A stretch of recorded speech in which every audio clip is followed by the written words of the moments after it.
Vasario 22. Išėjo ragiukų, šviežių. Visą dieną prasukės, kilometrų daug. Jau traukia namo pusę. Priejo kaip ir to griuvo paršok, dabar reikės į vieną pusę. Kito. O. Gul kažkoks nedidelis mažutis, visai mažutis. Šalia kaulai kažkokie. Bet svarbiausia, kažko turim, bent jau toks paguodos radinuks šiandien. Atidarimo sezono radinuks.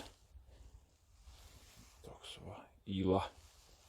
Gal nugriaužt beveik. Nu, vis šis tas. Sezono atidarims. Vasario 25. Tokia saulėta diena. Sėdėjau namie. Savaitgalis, nelabai mėgstu savaitgalį ragų ieškoti. Nes tu ieškoti daugiau negu pačiu elniu. 11 valandą, sako, reikia važiuoti pasišerti prie bukštelę, žvėriuks. Įda užsuks gal pasižvalgyti po miško porą valandėlių. Ein. Ir pamačiu tai, ko dar nesradys gyvenime.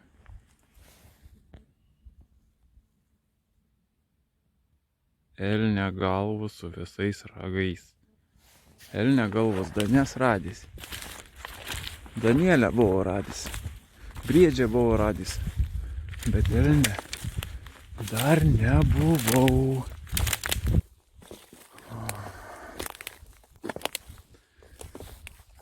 O. Jauns elniuks buvo da.